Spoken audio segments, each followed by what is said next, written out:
Dwayne Jones. I'm the Executive Director of Galveston Historical Foundation. We talk a lot about hurricanes in Galveston. We don't talk a lot about fires. We have had something we wanted to talk about. We need to get into this. And so this presentation today is a little bit stronger discussion of that. What are some things we might do in our residential buildings in Galveston? What are some options, how we might be better in the future? Following this very tragic event on 24th Street in the Silkstocking Historic District. So we have several outstanding speakers, but before we do that, I'm going to say a couple of things. We have on our website, galvestonhistory.org, we've added a couple of publications. One of them is Fire Safety in Historic Buildings, put out by the National Trust for Historic Preservation. If you want to go access that another time. And buildingconservation.com. This is a fire suppression in historic buildings. These are all available on our website. We are working on a list of potential sprinkler system companies. We have some that we have worked with ourselves, but we're vetting those a little bit before we sort of publicly give those out there. I don't think we'll be recommending anybody or even necessarily recommending that you get fire sprinkler systems, but that certainly is going to be on the discussion today, and I think you may have some questions about that. So with that, I'm going to go ahead and introduce the speakers and then let them come up one at a time, and then afterwards we'll do a Q&A. So if you'll hold your questions, we'll be happy to get into engage that. We have some distinguished people here with us today. Our Fire Chief Varela, you want to raise your hand over there. We have some other fire people here on the front row. I don't know your names, but welcome. And our speaker, Chris Harrison, who is Fire Marshal and Assistant Chief. He's going to be your first speaker. And our beloved Catherine Gorman, who sits on the front here, is our City Preservation Officer. The three of us, Chris, Catherine, and I met after the fire the week after to start thinking about some things that we might start doing. It's very important, I think, even though we have a long history in Galveston of fires, even recognizing this year the 1885 fire, which we'll talk a little bit about on Homes Tour. We'll do that before this fire came up. But others over the years. It's not unique to Galveston, but our unique historic properties, the context of many of our historic districts puts a lot of our buildings very close together and causes issues and things. Also, the older materials and some other things. So we're going to look at some options. We're going to talk about them openly. This probably will not be the last time we talk about this. But it is a start for us to begin the discussion and have a little bit deeper dive, as I said earlier. So with that, I'm going to turn it over to Chris Harrison, if you will come speak. Well, thank you for that. As you said, I'm Chris Harrison. I feel I have to tell you that I'm a BOI. I graduated from Ball High School, much like the rest of the administrative staff here, and I'll introduce them in a moment. But I've been in the Galveston Fire Department now for 25 years. Going on 26, and I can tell you that unfortunately I've seen a lot of things that I wish I hadn't seen. And one of those things is some of the devastation, not only of the loss of life, but also the loss of some of our heritage and some of our history. And so we're going to try to talk a little bit about that tonight. But I'll talk about the Galveston Fire Department first. In case you didn't know, we were founded in 1885. As you heard him just say, that there was a great fire of 1885. I would like to believe that the reason we exist is because of the Great Fire and the need for us to combat that. But we existed before the fire, and then about 40 blocks burned down, and we got better at what we did, and we continue to improve today. So today you are protected by 121 members. Of those members, 3 are the administrative chiefs. You have the Fire Chief Mike Varela, Assistant Chief Mike Mullis, and Assistant Chief Jared Hudson. They head up the operations divisions and all of the rest of the things that we do. In my office, I have 2 fire marshals that work with me, so there are 3 of us that cover the entire city. We have 2 administrative assistants, 111 suppression staff, and 2 medics on our mental health coast team. Those personnel work a 48-96 shift across 6 fire stations that cover the entire of Galveston Island, and we run approximately 8,000 calls for service annually. We're here to talk about fire safety, but I want you to know that the men and women of the Galveston Fire Department, and I have to give this shameless plug, they are the best fire department in the state of Texas, arguably. And fire is actually about 5% of what we do. The rest of it is everything else that no one in the city can figure out how to do or what to do with it, and they call the fire department, and we gladly handle it. And I don't mean that as an affront to anyone. It's just that's what we are. We are about public service. So thank you for trusting in us. I'm going to start with this question. What is fire? Now, this is the book definition. It's a rapid oxidation process, which is an exothermic reaction resulting in the evolution of light and heat in varying intensities. All that says is, I have pictures. Remember, I went to Ball High. There are three things that are required for fire to happen: a fuel, heat, and oxygen. And when those three things combine in the middle, you get a chemical chain reaction. That chemical chain reaction is what we know to be fire. That is what we're here to talk about today, and that's what we're here to combat. So how do we put out fire? What do we do to extinguish fire? We can remove the heat, limit the oxygen, or we can cover the fuel. All of those things stop that chemical chain reaction, and that's how we put out fire. Now, I've provided some graphic aids here, but can anyone venture a guess as to what the number one way that we put fire out is, and using what medium? What do we use to put out fire? Water, right? It's abundant.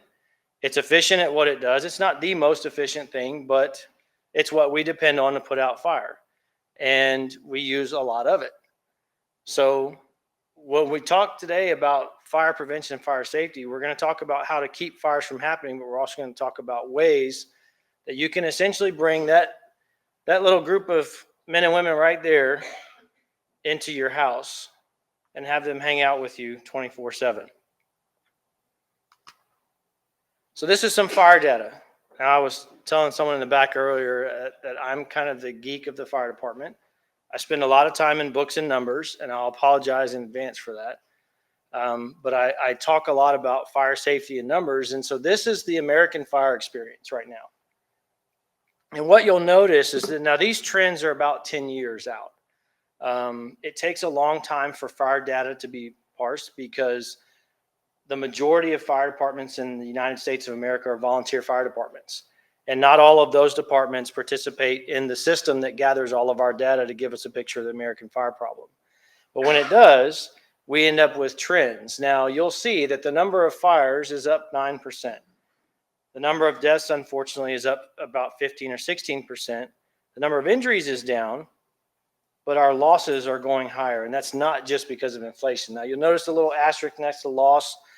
Part of the losses that are included in here are a result of some devastating wildfires that happened both in California and in Hawaii. And if you think home prices are high here, try Hawaii on for size, you'll come back. But that's one of the reasons why those numbers are going up.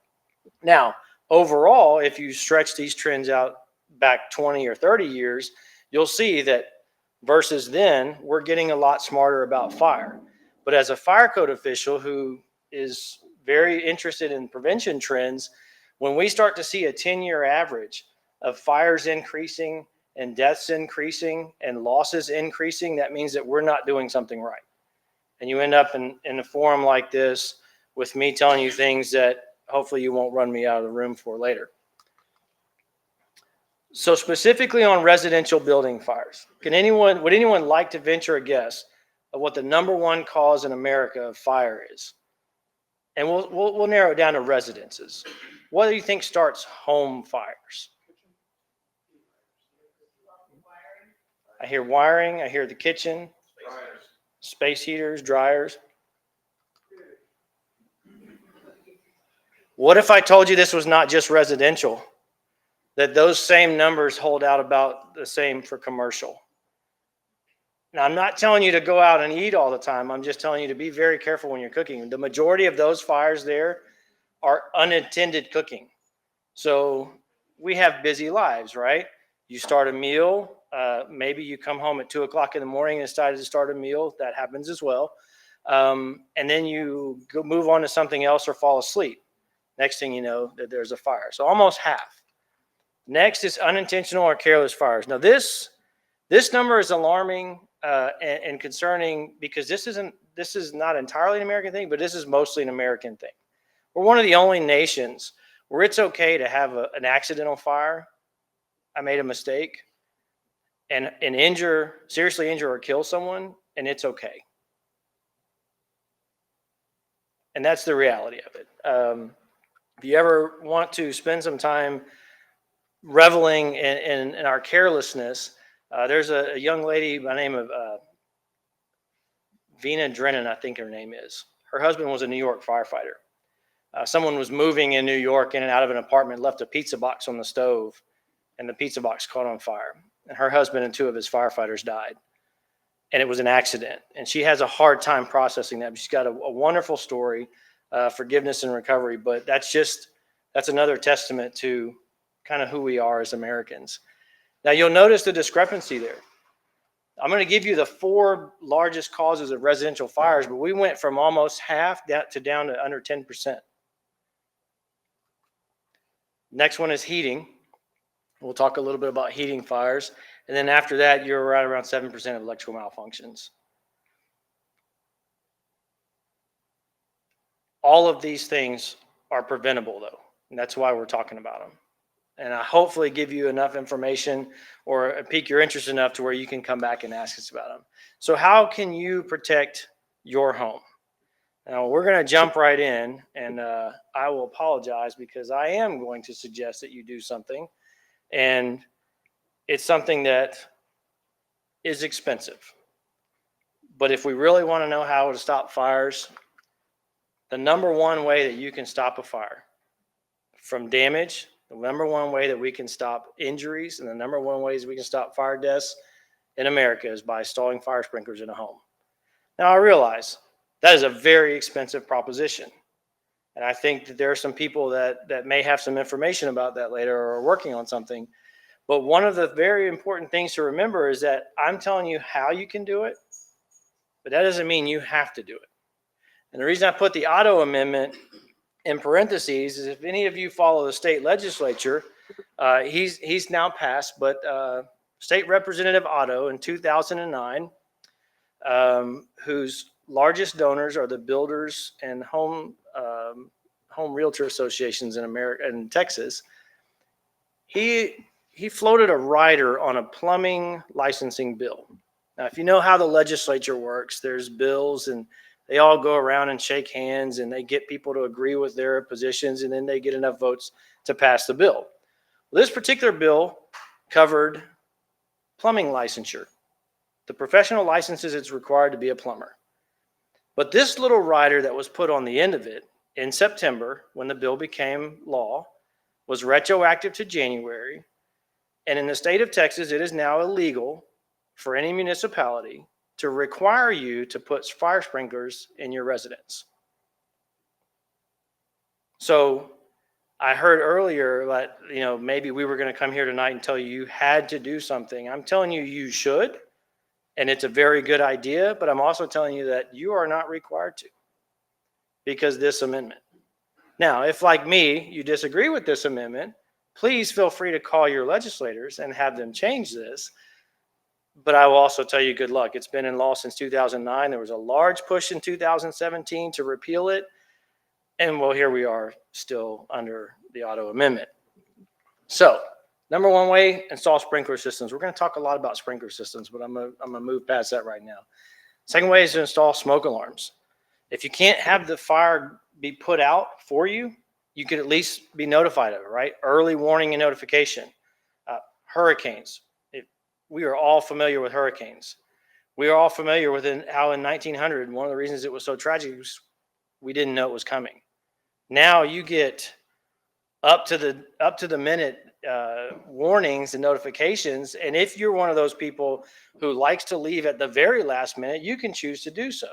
I'd recommend you take some extra gasoline with you because as we see, that doesn't necessarily work out.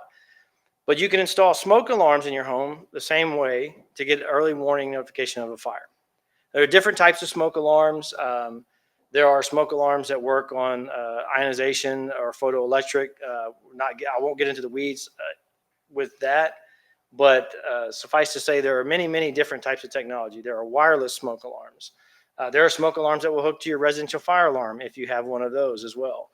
There are even beam detectors that can cover a room 4 times this size with just 2 pieces up on each wall that talk to each other. So there's lots of options there. But the big thing with smoke alarms is to test them frequently and make sure that they're working, they're properly spaced. And if you don't know how to do that or don't want to do it, frankly, you can call the Galveston Fire Department. I'll give you a phone number at the end. You can call that phone number. We will come out. We will check your smoke detectors for you. Don't tell the chief, but we'll even replace your batteries. Plug your ears. And if you don't have them, we will install them for you free of charge. We work with two partners on this program. One is the Insurance Council of Texas. The other is the American Red Cross. With the American Red Cross and with the Insurance Council, we'll only ask that you fill out a small form. It's a liability release. But then we'll come and do that for you. And then we'll come and check them. And that's how much these things work. Fire extinguishers are another way. What we're finding with the injury trends is, although that's where we're seeing that the injuries were down, what you'll see later is, and even in sprinklered buildings, we're starting to see more minor injuries in those fires. And the reason for that, and I'll go ahead and give the plug now, is because people are confident enough in a sprinklered building when there's a fire to go back in and fight the fire before the fire department arrives, and they're getting small injuries. Fire extinguishers is how they're doing that. I can talk for days about fire prevention. If there's anything you want to know about fire sprinklers, fire alarms, fire extinguishers, please catch me afterwards. I'm here 8 to 5 Monday through Friday. I have a city cell phone I carry on me all the time, and I'll gladly give you every bit of information you never wanted on any of these fire prevention tools because they work. The last way is electrical system upgrades. I'm sorry, not the last way, but on this one, something that is brought up time and time again, especially in older homes, is, well, I don't know what my wiring looks like behind my walls. Or I don't know, maybe the previous owner did some work, or maybe you're worried about the quality of the work that someone did. Have someone check it, but as you have them check it, and if there's something that you're worried about, there are technologies out there. How many of you heard of GFI plugs or GFCI plugs? They're usually near a wet location, right? And a lot of people think that that's good. That's going to solve all of my fire problems, because if something goes wrong, it's going to shut the electricity off. That's only for grounding problems. That's why you have them near wet locations. That AFCI is arc fault circuit interruption. Now you're getting into the walls and you're getting into contact or jumpers between the circuits.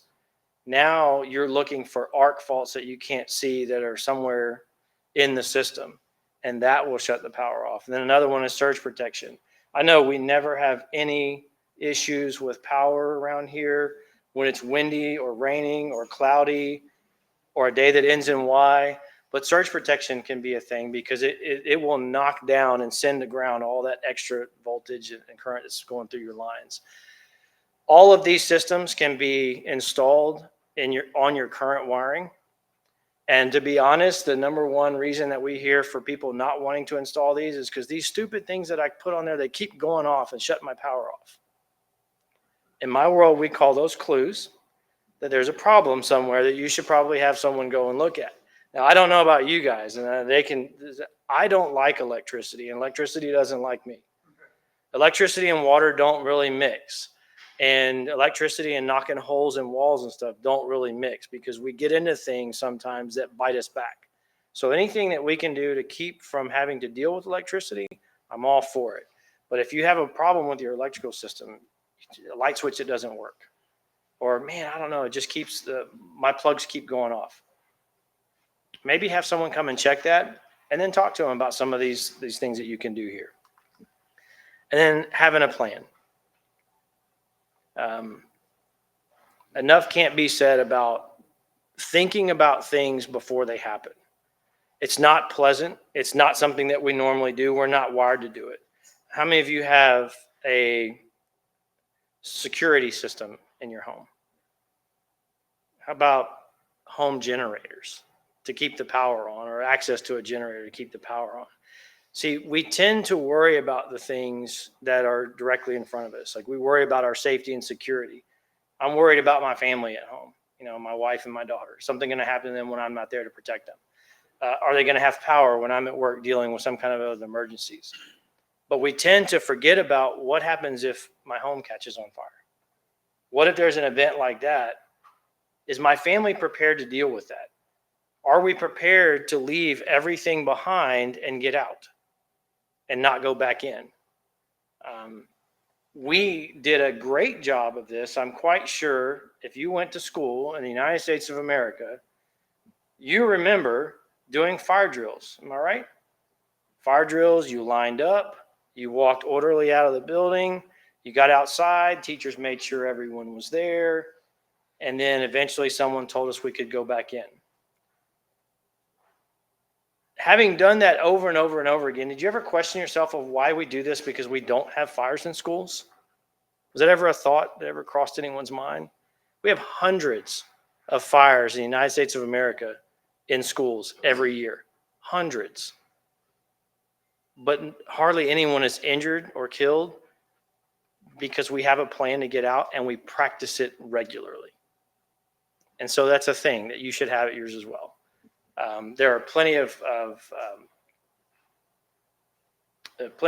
templates that they're available online. The United States Fire Administration, the Red Cross have a few, and I would just encourage you, work up a plan for your residents. If you need help, come and ask. We will certainly give you our 2 cents on it. Unfortunately, we've seen this a time or two. And so you should have a plan, and then you should practice it. Fire-rated construction is another one. One thing you'll notice in older buildings, one thing that we see, trends that make it harder for us as firefighters is buildings are closer together, and they're still close together. Now we do that with fire-rated construction. So we mitigate the distance between buildings. We use sheetrock, we use hardy plank, we use insulation. And so fires don't communicate from building to building, but in older buildings, they didn't have that down. They didn't have access to some of the technology we have now, and they just didn't have the knowledge or the materials to do it. So what you'll find in newer buildings is you'll find fire blocking and insulation. In older buildings, you don't find all that. You find a lot of good, seasoned hardwood. It's been there for a long time, just waiting to do its thing. And in the walls, there's what's called balloon frame over platform construction. Is everyone familiar, or anyone familiar with what balloon frame is? You'll have a void. So you have wall studs, right? And in balloon frame construction, typically you'll have a void, nothing in between, from the foundation all the way through to the roof. And so if something gets in those walls and it wants to travel like a fire, there's nothing to stop it. It has the run of the entire building all around before it ever shows. In newer construction, you have fire blocking in there. In addition to the sheetrock and everything else, there are fire blocks in there. So there's pieces of wood or other material that stop the fire from traveling, and it takes a while for them to burn through. And as it starts to emit smoke and things like that, you call the fire department and we come in and we can expose all of that and find it. But in balloon frame construction in older homes, a lot of times it's harder to do that because the fire may show in one place, but it may actually be, the seat of it may be in another, but it's had room to travel and plenty of oxygen. Remember, it takes oxygen to allow a fire to grow. So we had that there.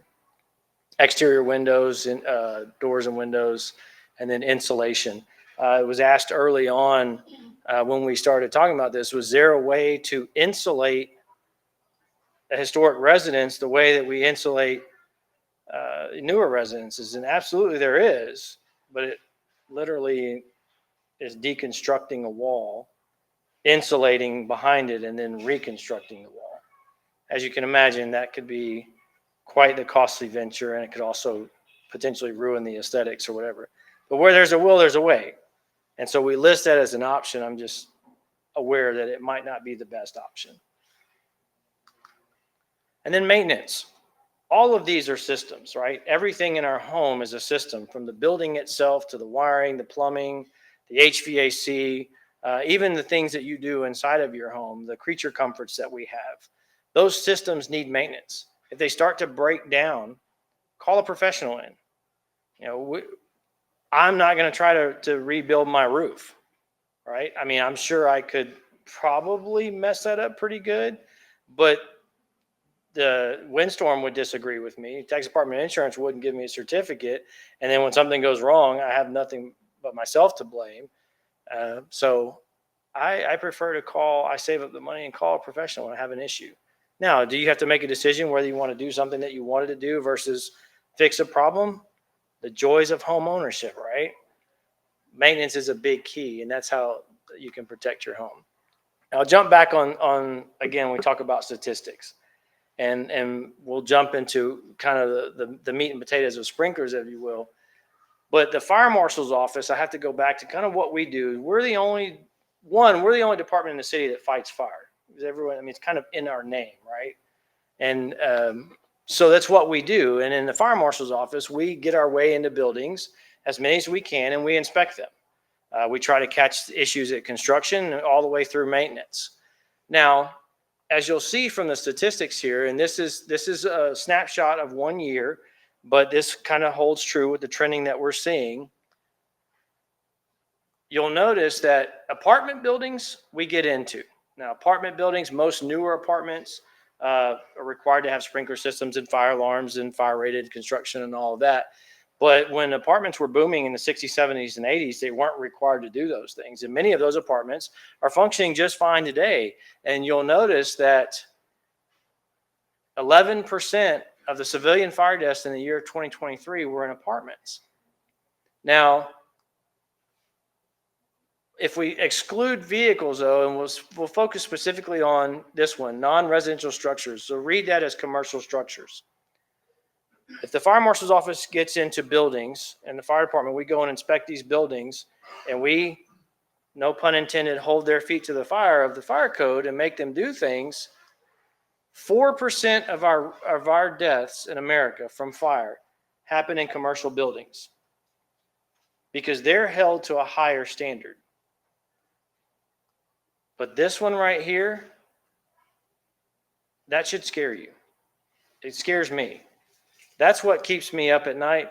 That's what keeps the men and women of the Galveston Fire Department going. That's what we combat all the time. I will tell you that we will do anything that we can to bring that number down, including throw ourselves at the fire. And they do it on, these guys and gals do it on a daily basis. But that number, that 68%, we cannot get into these buildings and tell you what to do. I can give you suggestions. I can give you great ideas.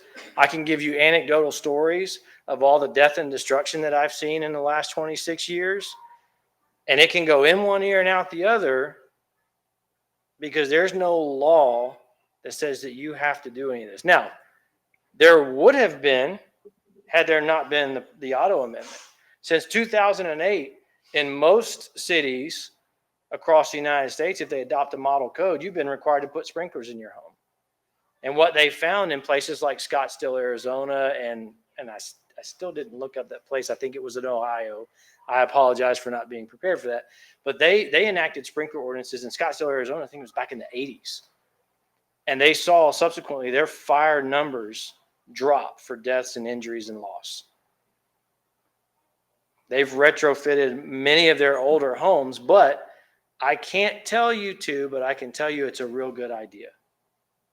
And I hope if you remember nothing else, remember that part, because that's the part that we're trying to reach through prevention. All right, I'll get off of that. Sprinklers and reported home fires. I told y'all, and I apologize again, I'm the numbers guy.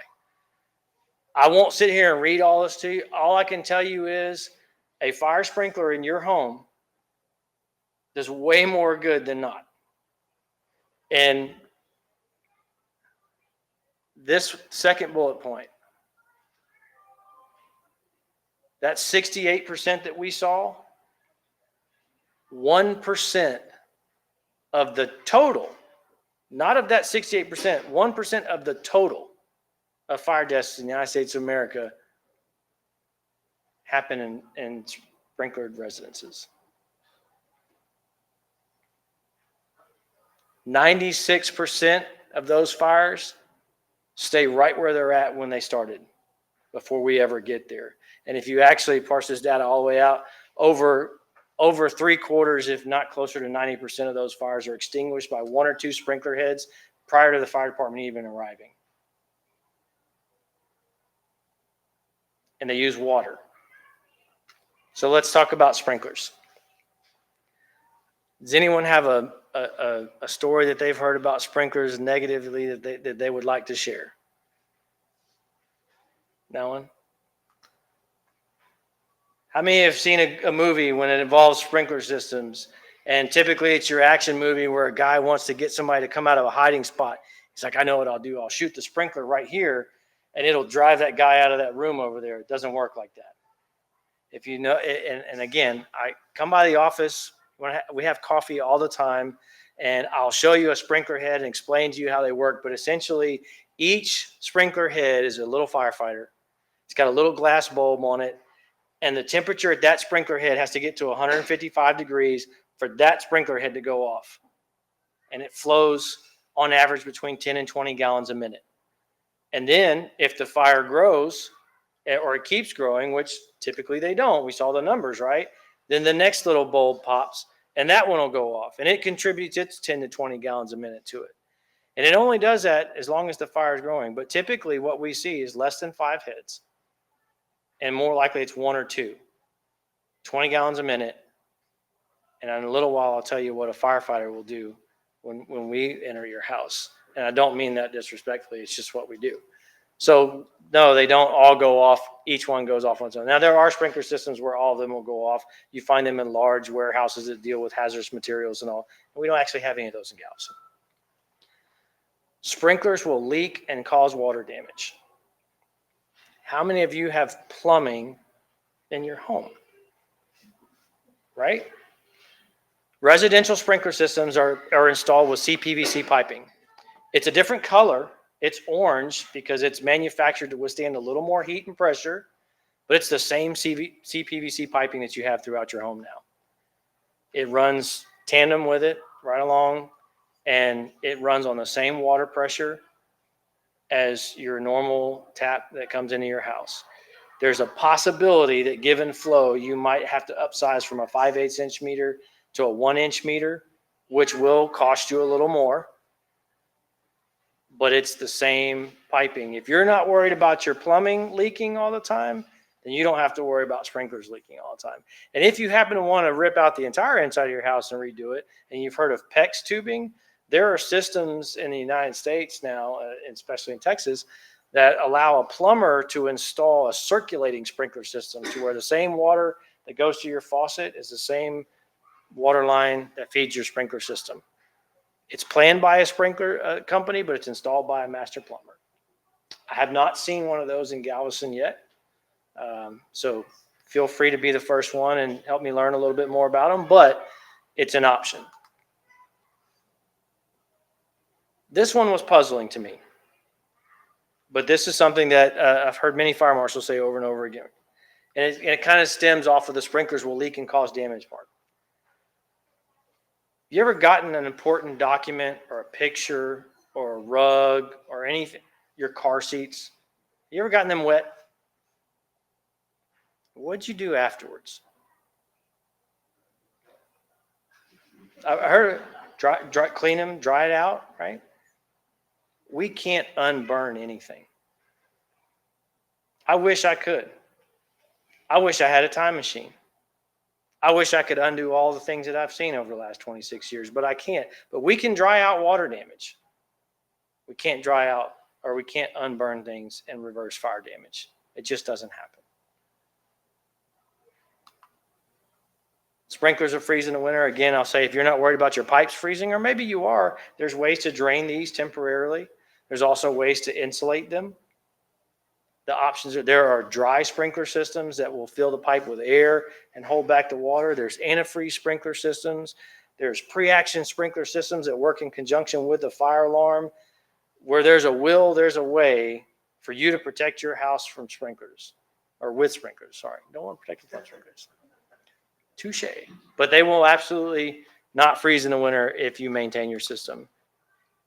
And then there's the ever-present, well, I don't have to worry about it. In case you have a newer home or you've renovated your home and everything is new, newer homes are safer and I don't need sprinklers. Actually, what the data is saying, and one of the things that we see as firefighters firsthand, is newer homes are actually burning faster and hotter and more completely than older homes.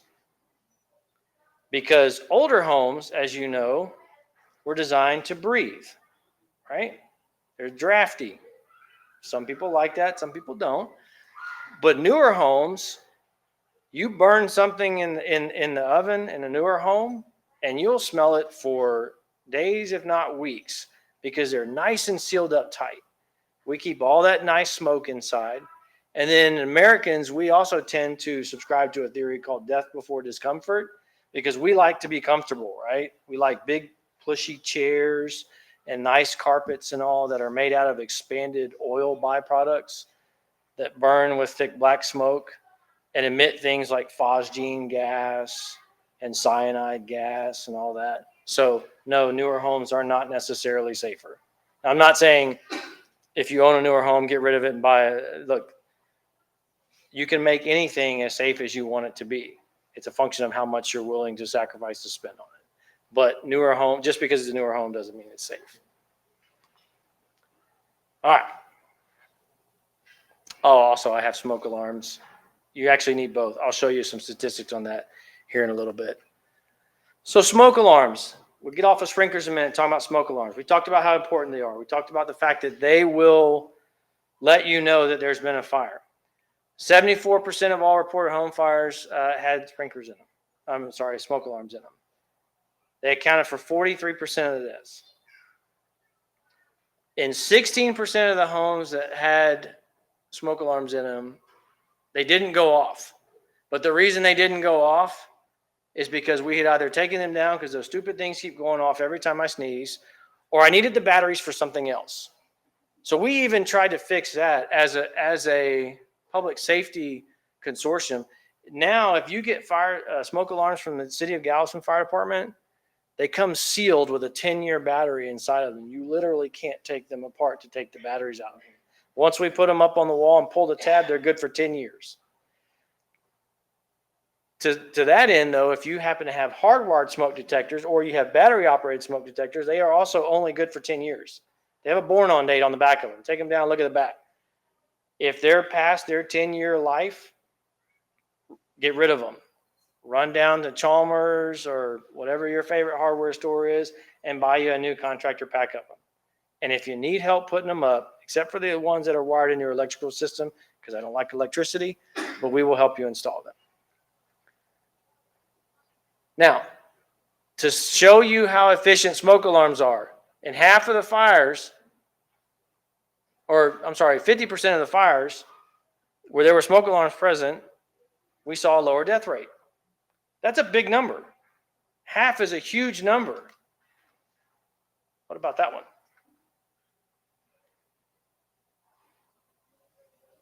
You add sprinklers to that equation, and again, I realize it's a large financial proposition, but the death rate per 1,000 is 90% lower.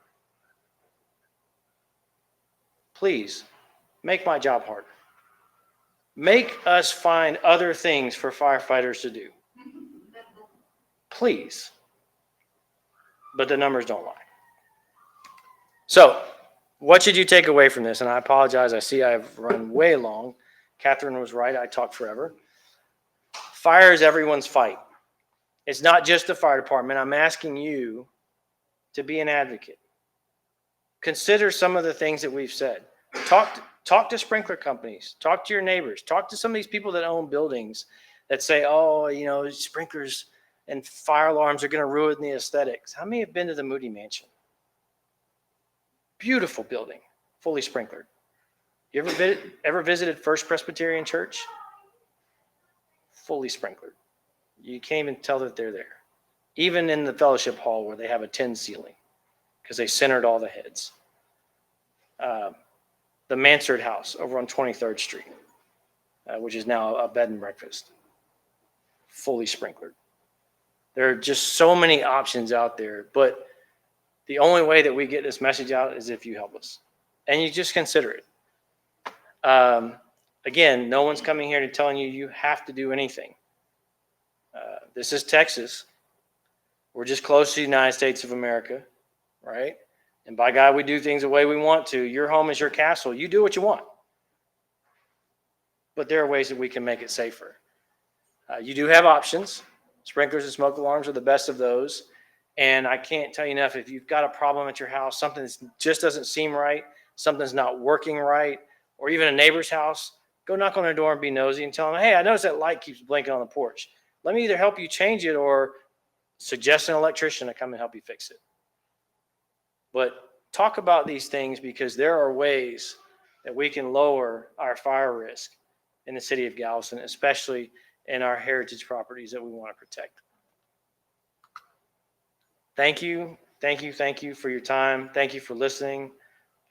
Again, I know I could talk forever, but if you have any questions, we're right here at Central Fire Station on the 3rd floor. That's our address, 823 26th Street. If nothing else, we'd love to come by and give you the nickel tour and give you a free cup of coffee out of Jared's pocket. And that's the number there, 409-797-3870. I have cards in my truck. If you'd like one, I can go get it. It has my email address and everything on it. But please come by and talk to us, or call if you have any questions. We would love to give you some more information on fire sprinklers and fire alarms. Thank you, Chris. That was really valuable information. I Oh, you think don't have to. I think that, when we're kids, we get a lot of fire safety messaging. And then as we get older, or if you're like me, you don't have kids, then that kind of messaging goes away. And it's really valuable to hear everything that Chris had to say about fire sprinkler systems, but then just fire safety in general. So I thank you for that. And I thank Dwayne for putting this together on such short notice and really recognizing what an important topic this is. So I'm going to talk a little bit about fire sprinkler system permitting, and then a little bit about some financial incentives that the city has that fire sprinkler systems can be a part of. So your first step, is that better? Thank you. I'm a little bit shorter than Chris. So your first step in getting a fire sprinkler system is to get a contractor. There are companies that specialize only in doing fire sprinkler systems. So you're not really going to be in charge of the permitting. Your contractor is going to do all of that work for you. But there's some things and some terminology that you should be aware of. So we're just going to go through some of those things. Now, the first step in designing a fire sprinkler system is a thing called a flow test. And a flow test is performed by our Public Works Department, and it measures the available water in your vicinity. It determines if upgrades are needed, like an increased water tap, a pump, or a tank to store the fire water. The pumps and tanks are more for commercial properties because they need a large amount of water, but it may be possible that you'd have to upgrade your tap. Another term that you'll need to know is backflow preventer. This is required on a fire water suppression line. And what it does is it prevents contamination of the city's water supply.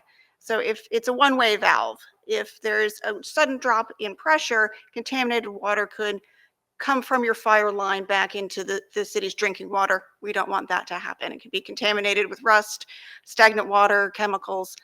So this prevents that from happening. Once you have one, it has to be inspected every year by a backflow inspector who specializes in fire suppression systems. This is a specialty that I did not know existed until a few days ago, but that is a person's job, is to inspect specifically backflow preventers on fire suppression lines. There will be several permits required. Those are all pulled here at the city. I work in the Development Services Department. We work with permitting every day. To get a fire suppression permit, you would get a plumbing permit. That's because you're connecting to the city's water line. And then you get a residential building permit for any of the work you have to do inside to accommodate the sprinkler system. And then you also get a permit from the fire marshal's office for the fire suppression system itself. There are fees associated with these permits. A plumbing permit, the minimum is $25. A residential permit is $300, and then the base fee for a fire suppression permit is $125. The real problem is when you have to get into upsizing your tap. So here are the water meter fees over here. 5/8 inch is a typical line for residential. If the flow test says you don't have enough water and you have to upgrade, you might have to go to an inch. And then you can see that the cost of that is $3,500. So that's significant and something that you should know is a possibility. Okay, so after the work is completed, there'll be a series of inspections. The Development Services Department will inspect the plumbing work and then also the residential work that was performed. The Fire Marshal's office will inspect the fire suppression system itself to make sure that that was put in correctly. And then this backflow preventer specialized inspector guy or gal will come and do a third-party inspection to certify that the backflow preventer was put in correctly. And you will also have to get your backflow preventer inspected on a yearly basis. The city maintains a list of everybody in the city who has a backflow preventer. We send out a notification. We have a list of these specialized folks. They perform their inspection, and then they give us a report to make and ensuring that it's working correctly. Okay, I'm going to talk a little bit about financial incentives. The city does not have any kind of program specific to fire sprinklers, but we do have one financial incentive in which fire sprinkler systems can be a part of, and that's the substantial rehabilitation for historic properties. So we'll go over that. This program was adopted in 2015 by City Council, and it's intended to encourage rehabilitations of our historic properties. In order to qualify, the building has to be either a designated Galveston landmark or contributing to a historic district. And I bet a bunch of people in this room have one of those designations. So raise your hand if you own a building in a historic district or one that is a designated Galveston landmark. That's a significant number of people. So this program is here and available for you all to use. It is for residential and commercial structures.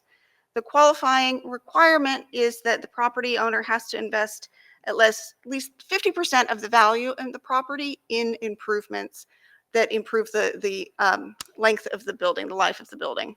The benefit is that you receive a 10-year freeze on your city taxes. And I have an example we'll go over, like a case study. And it is transferable to new owners. So in that 10-year period, if you sell the house, it can transfer on to a new owner and they can use it for the rest of its lifespan. Okay, so qualifying improvements, you have to spend the money that you're spending on the building has to extend the life of the building. So it's not things that are purely cosmetic. It's things that are structural, things like roofing, foundation, and siding work. But it's also your systems. So if you're upgrading your electrical system, plumbing, and HVAC, those are qualifying expenses. And that's where a fire sprinkler would come in. It would be a qualifying expense towards the participation in the substantial rehabilitation program.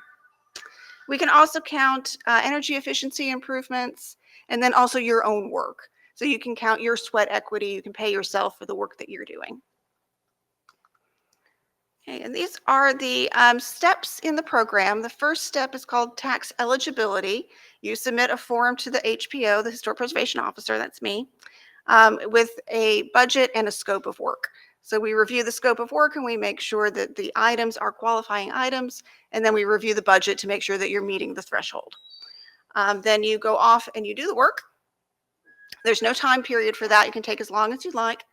And then once you're done, you make an application with our office again, and that's called tax verification. And at that point, you are telling us you're done with the work and you've spent all of the money that you said you were going to. And you prove that to us with things like canceled checks, credit card statements, even like Venmo transactions. You just have to show that you have spent the money you said you were going to. And then the Landmark Commission reviews that. They make a recommendation to City Council. City Council approves it. And then we draw up a tax agreement. We take that to the Central Appraisal District and you file it with them. And then your taxes are frozen at the pre-improvement value for a period of 10 years. So let's look at this in real life. So this is a house. It's at 1808K in the Los Bayo Historic District. It just got certified for its completion in the program last Thursday at City Council. They applied for the tax eligibility for that first step in 2023. And at that time, their house was valued at $340,000. But the land value is about $63,000. So subtract that. We've got 277. Divide that in half, 50% of the value of the structure, and that gives us the threshold to participate of $139,000. These folks well exceeded that amount, and they spent $234,000. And let's see what their benefit's going to be. So when they applied, their house was appraised at $340,000. In the 2 years since then, it's already gone up to almost $600,000. So for the city portion of their property tax bill, we will be using for the next 10 years the $340,000, and that won't change. For the other taxing entities, it'll continue to go up. But for the city portion alone, it stays at $340,000. So over 10 years, I estimate that the property owners, if they did not have the exemption, would be paying $25,000 in that time period to the city. Under the tax freeze, the program, they're paying $14,000. So they're saving $11,000. Did that pay for the project? No, it didn't. But is it worth filling out some forms and going to a couple of meetings and tracking your expenses? Yeah, absolutely it is. So that's something that the city has already that you can use if you're planning a large renovation, and also you could, if you're considering sprinklers, that could be an expense that you could use towards it. There's some other financial benefits that can come from installing sprinkler systems. For your insurance purposes, there could be reduced premiums of like 15% to 5%. The reduced risk can lead to better coverage, and it can make the building more insurable. And then your insurance company may have a program that will reimburse you or give you a credit for the amount of money it takes to install a sprinkler system. Excuse me.